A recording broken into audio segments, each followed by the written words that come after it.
Մեծարգո փոխոսնակ, հարգելի գործընկերներ եւ մեզ հետևող սիրելի քաղաքացիներ, այսօր ես նույնպես ստիպված եմ արձագանքել ընդդիմության մի քանի դիտարկումներին կամ ելույթներին եւ կսկսեմ Տիկին Մկրտչյանի ելույթով։ Ես կարծում եմ եւ ընտրության հնարավորություն եմ տալիս Տիկին Մկրտչյանին ընտրել։ Ինքը կամ ընկալման խնդիրներ ունի, կամ ուղղակի ստախոս մանիպուլատոր է, որովհետեւ վարչապետը երբևէ որևէ ելույթում, որևէ առիթով չի հերքել պատմական իրողությունները, ցեղասպանությունը եւ ընդամենը առաջարկել է հանրությանը քննարկել, թե որ պահից հայաստանցիներին, հայերին թույլ տրվեց խոսել ցեղասպանության մասին որպես պատմական իրողություն։ Տիկին Մկրտչյան, կամ լսել չեք հասկացել, կամ տիպիկ մանիպուլատոր եք։ Տիկին Վարդանյանն ասում եմ, սիրելի քաղաքացիներ, այսուհետ գնդակը ձեր դաշտում է։ Այո, Տիկին Վարդանյան, հանրության դաշտում է գնդակը, որովհետև սա ժողովրդավար երկիր է։ Բայց եթե չեք նկատել, այդ գնդակով ձեզ հետ խաղալ ոչ ոք տևական ժամանակ չի ուզում։ Ամառ ձմեռ գնդակները ձեռքներից դուրս է գալիս հանրության հետ եւ սպասում, որ ձեր հետ գոնե ինչ-որ մեկը կխաղա։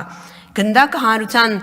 դաշտում է եւ նրանք արձագանքում են մեզ։ Արձագանքում են օրինակ խաղաղության օրակարգին,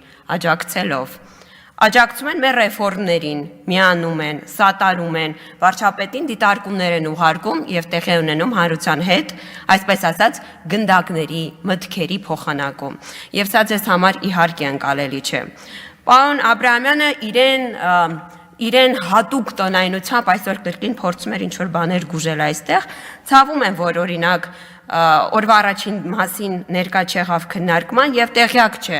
որ օրինակ 2018-ի նկատմամբ 2024 թվականի բյուջեն 3.3 միլիարդ դոլարով ավել է, որ 24 թվականին ձեր իսկ թողած տնտեսությունը 43.5, գրեթե 50%-ով ավելի մեծ է 24 թվականին։ Սա դուք չեք նկատի, որովհետեւ դուք երբևէ որևէ պահին Հայաստանի Հանրապետության շահերի սպասարկմամբ չեք զբաղվել։ Ասում եք խոստացել ենք խաղաղություն, ստանում ենք պատերազմ, ամենևին։ Ուզում եմ նկատենք մենք բոլորս, որ չնայած ընդդիմության ջանքերի թերագնահատելու այն, ինչ ունի Հայաստանն ու Ադրբեջանը այս պահին, դա ամենևին պատերազմ չի։ Դա խաղաղության համաձայնեցված տեքստ է, երկու պետությունների խորհրդարանների եւ նախագահների կողմից վավերացված սահմանազատման եւ սահմանագծման աշխատակարգն է։ Եվ սա մենք ձեզ թույլ չենք տալու թերագնահատել։ Եվ ես կարծում եմ, որ այս տնտեսական հաջողությունները հնարավոր են դարձել միայն այն միջավայրի շնորհիվ, որը անհոգնել Հայաստանի Հանրապետության իշխանությունները,